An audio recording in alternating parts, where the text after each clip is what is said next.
Hello everyone, welcome to our channel. आज हम बात करेंगे राइस एक्सपोर्ट क्वालिटी इशू के बारे में कि राइस रिजेक्ट क्यों होता है और हमारे राइस की क्या क्वालिटी होनी चाहिए। फिर हम बात करेंगे कि राइस मिलर्स कैसे मिक्सिंग करते हैं और राइस की एज, राइस का अरोमा कैसे बढ़ा देते हैं। फिर हम बात करेंगे कि किन किन बातों का ध्यान रखना जरूरी है जब आप राइस मिल विजिट करें और राइस कैसे परचेज करें। फिर हम बात करेंगे लैब टेस्ट क्या होता है, कैसे लैब टेस्ट कराना चाहिए और लैब टेस्ट में रिजेक्शन क्यों होता है, लैब टेस्ट क्या होता है और सबसे ज्यादा रिजेक्शन राइस का इशू किन किन कंट्री में आता है। फिर हम बात करेंगे जो कि सबसे इम्पोर्टेंट है कि कौन कौन से एरिया में, कौन कौन से स्टेट में सबसे ज्यादा राइस बासमती हो या नॉन बासमती राइस हो उसका फ्रॉड होता है, उसके फ्रॉड के इश्यूज आते हैं। फिर हम बात करेंगे जो कि सबसे इम्पोर्टेंट है, हम आपको टिप्स देंगे कि जो नया एक्सपोर्टर है जब आप राइस की पैकेजिंग करते हैं, स्टफिंग करवाते हैं तो किन किन बातों का ध्यान रखना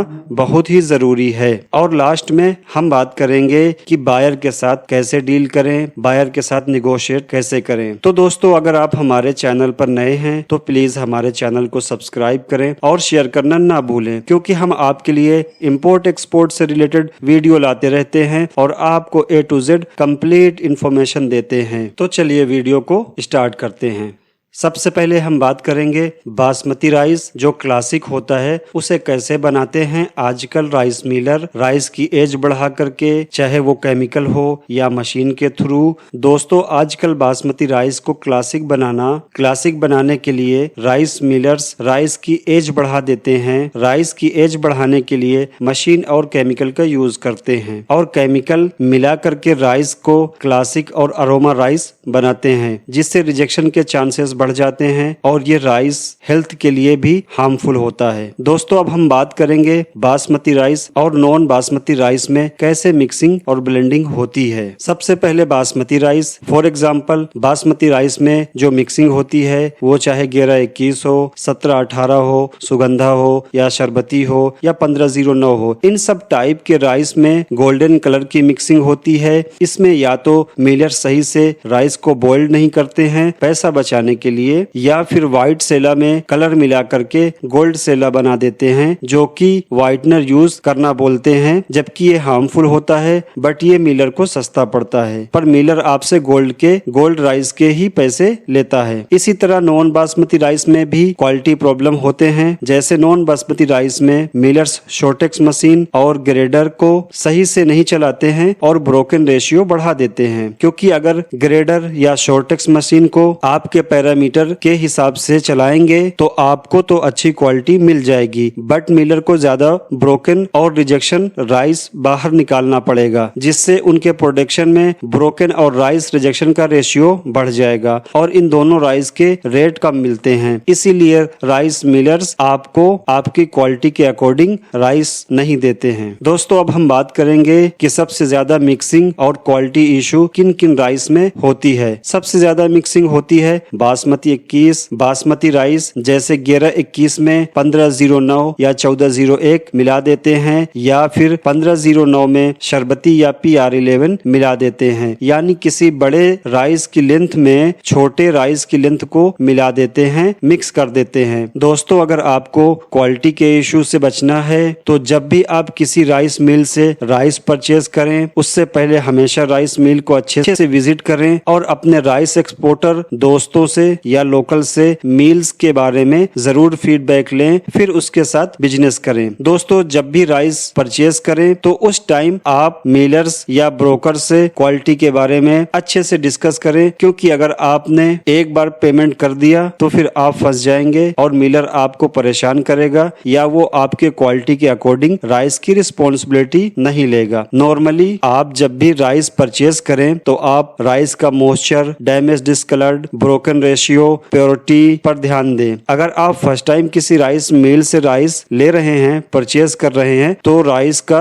फिजिकल टेस्ट करवाएं, चाहे वो आप अपने क्वालिटी सर्वेयर के थ्रू करवाएं या किसी कंपनी को हायर कर सकते हैं। दोस्तों अब हम बात करेंगे lab test issue. Lab test क्या होता है, उसमें क्या क्या इश्यूज आते हैं। दोस्तों अगर आप गल्फ या इजिप्ट या यूरोपियन कंट्री या अमेरिका, कनाडा कंट्रीज में एक्सपोर्ट करते हैं तो हमेशा अपने राइस के सैंपल की टेस्टिंग करवाएं जो इंपोर्टर की कंट्री में अप्रूव हो, क्योंकि अक्सर इन सब कंट्रीज में राइस के रिजेक्शन के बहुत इश्यूज आते हैं। दोस्तों सबसे इम्पोर्टेंट चीज लैब टेस्ट में आपको ये करना है कि कभी भी आप अपने राइस मिलर के बताए हुए जगह से लैब की टेस्टिंग ना करवाएं, क्योंकि बहुत सारे मिलर्स लैब टेस्टिंग कंपनी को घूस दे के रखते हैं। तो अगर टेस्टिंग फेल होती है तो राइस मिलर्स रिपोर्ट अपने हिसाब से बनवा लेते हैं जो कि आपके किसी काम की नहीं होगी, जिससे आपके गुड्स रिजेक्ट हो जाएंगे और पैसा भी वेस्ट हो जाएगा और इसके साथ ही आपके बायर के साथ रिलेशन भी खराब हो जाएंगे। दोस्तों अब हम बात करेंगे सबसे ज्यादा राइस रिजेक्शन किन किन कंट्री में होता है, रिजेक्शन राइस के इश्यूज किन कंट्रीज में होते हैं। नॉर्मली इजिप्ट में होता है, गल्फ कंट्रीज में होता है, EU कंट्रीज में होता है, यूरोपियन कंट्रीज जैसे England, Germany, France, Italy, America, Canada, इन सब कंट्रीज में बहुत ज्यादा राइस के रिजेक्शन का इश्यूज होता है। दोस्तों अगर आपको कंट्री वाइज लैब टेस्टिंग के पैरामीटर का डाटा चाहिए तो आप प्लीज हमें कमेंट करें या मेल करें, हम आपको सेंड करेंगे। दोस्तों अब हम बात करेंगे सबसे इम्पोर्टेंट मैटर पर, जो कि है सबसे फ्रॉड एरिया बासमती राइस के लिए कौन सा है, कहां पर बासमती राइस का सबसे ज्यादा फ्रॉड होता है और नॉन बासमती राइस का फ्रॉड कहां पर सबसे ज्यादा होता है। तो सबसे पहले बासमती पे बात करेंगे। दोस्तों बासमती राइस का सबसे ज्यादा क्वालिटी और ब्लेंडिंग का इशू जो होता है, केसेस आते हैं, वो हरियाणा स्टेट से आते हैं, क्योंकि वहां पर बासमती राइस की बहुत सारी मिलें हैं। जैसे करनाल में ही, नियर बाई करनाल ही 100 से ज्यादा मिल्स हैं। दोस्तों इसके साथ ही बासमती राइस की बेस्ट क्वालिटी भी आपको हरियाणा और पंजाब से ही मिल जाती है, जैसे 1121, 1718, 1401, 1509, PR11 और सुगंधा। ये सब बासमती राइस की क्वालिटी, अच्छी क्वालिटी भी आपको इन्हीं स्टेट में ज्यादा मिलेगी। और इसी तरह नॉन बासमती राइस के जो क्वालिटी के इश्यूज होते हैं वो आपको यूपी में, महाराष्ट्र में, छत्तीसगढ़ में, पंजाब में, बिहार में काफी देखने को मिलते हैं। इसके साथ ही अगर नॉन बासमती की बेस्ट क्वालिटी की बात की जाए तो वो आपको बिहार में, बंगाल में, महाराष्ट्र में, गोंडिया जो हमारे महाराष्ट्र का एक डिस्ट्रिक्ट है उसको बाउल ऑफ राइस बोलते हैं, वहां पर भी राइस की अच्छी क्वालिटी मिल जाती है। इसके अलावा बंगाल में भी आपको फॉर एग्जांपल IR64 परबॉइल्ड या रो, सोना मसूरी, स्टीम या रो या PDS राइस, कोलम राइस या 100% ब्रोकन राइस या 5 mm से नीचे के जो चावल हैं, छोटे चावल हैं, स्वर्णा या HMT, इन सब की क्वालिटी, अच्छी क्वालिटी इन्हीं स्टेट में आपको मिलेगी। दोस्तों अब हम बात करेंगे जो सबसे ज्यादा एक्सपोर्ट किया जाता है बासमती राइस वो कौन सा है। तो सबसे ज्यादा एक्सपोर्ट करने वाला बासमती राइस है 1121, 1718, 1509 पूसा बासमती। फिर सबसे ज्यादा नॉन बासमती राइस जो एक्सपोर्ट होता है वो है सोना मसूरी, IR64 परबॉइल्ड, PR11। और इसके साथ ही कुछ छोटे चावल होते हैं जो 4 से 5 mm के बीच की लेंथ होती है, उनको भी इन्हीं के नाम से मिक्सिंग करके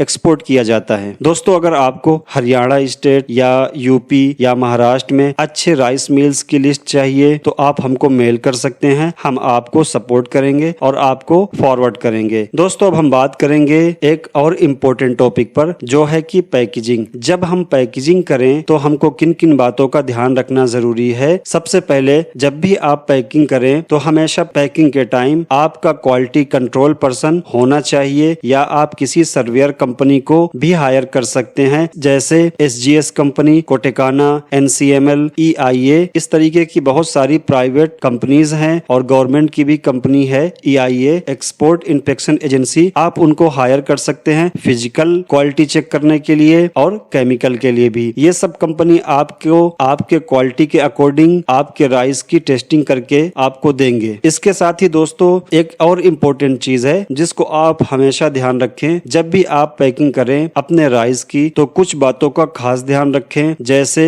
राइस मिलर्स पैकिंग करते टाइम पर कम वेट करते हैं, कम वजन करते हैं, ताकि आपको कम राइस मिले। फॉर एग्जाम्पल, जैसे अगर आपकी पैकिंग 25 केजी या 50 केजी की है और मिलर्स ने 20 या 50 ग्राम पर बैग कम वेट किया, तो आपको एक कंटेनर में 20 किलो से 50 किलो तक कम राइस लोड होगा और आप जान भी नहीं पाओगे। तो इससे बचने के लिए दोस्तों हमेशा वेट मशीन चेक करके वजन करें। इसके साथ ही अनलोड ट्रक या कंटेनर स्टफिंग कर रहे हैं तो उसका भी वेट करवा लें। फिर बाद में जब आपकी लोडिंग हो जाए तो फिर से नेट वेट और ग्रोस वेट को चेक कर लें। साथ ही साथ अपने बैग का वेट भी हमेशा कंफर्म करके मिलर्स को बताएं। दोस्तों अब हम बात करेंगे बायर से डील कैसे करें, बायर को प्रॉपर इंफॉर्मेशन कैसे दें। तो दोस्तों जब भी हम बायर से बात करें तो हमेशा बायर को सही इंफॉर्मेशन दें जो कि आपके क्वालिटी के नियर बाई 19-20 हो, 19-20 से मिलती जुलती हो। ये नहीं कि बायर ने ब्रोकन 1% मांगा है और आप उसको 5% भेज रहे हैं। फॉर एग्जाम्पल, प्योरिटी 90 या 95% होती है पर आप बायर को 100% बता रहे हो, जो कि होती ही नहीं है। दोस्तों हमेशा कोशिश करें बायर के डिमांड के अकॉर्डिंग गुड्स देने की, तभी वो आपको दोबारा ऑर्डर देगा। इसी के साथ ही दोस्तों अगर आप खुद राइस में मिक्सिंग या ब्लेंडिंग करवाते हैं तो इतनी ही मिक्सिंग करवाएं जितनी बायर की क्वालिटी के अकॉर्डिंग चल सके, क्योंकि कभी कभी बायर का रेट ही इतना कम होता है या बायर मिडिल क्वालिटी चाहता है तो मिक्सिंग कर सकते हैं, बट बायर के अकॉर्डिंग, बायर के बताने के हिसाब से। दोस्तों अगर आप हमसे हरियाणा या उत्तर प्रदेश या महाराष्ट्र या बंगाल स्टेट में अच्छे राइस मिलर और अच्छे क्वालिटी के राइस मिलर्स की लिस्ट चाहते हैं या वहां से परचेज करना चाहते हैं तो प्लीज आप हमको मेल कर सकते हैं या कमेंट कर सकते हैं। हम आपको वहां के बेस्ट से बेस्ट जो मिलर्स हैं उनकी लिस्ट आपको देंगे। तो दोस्तों उम्मीद करता हूं आपको ये वीडियो इंफॉर्मेटिव लगा होगा। इसी के साथ इंपोर्ट एक्सपोर्ट रिलेटेड इंफॉर्मेशन के लिए प्लीज आप हमारे चैनल को सब्सक्राइब करें और अगर आपके पास कोई इंक्वायरी है कमेंट कर सकते हैं या मेल कर सकते हैं, हम आपको पूरा सपोर्ट करेंगे। दोस्तों अगर राइस या सी फूड एक्सपोर्ट करना चाहते हैं या कस्टम क्लियरेंस के प्रोसेस की A to Z इंफॉर्मेशन चाहते हैं तो प्लीज आप हमारे लास्ट वीडियो को देखें, उसमें पूरी इंफॉर्मेशन अवेलेबल है। मैंने लिंक भी डिस्क्रिप्शन में मेंशन कर दी है। Thank you for watching our channel.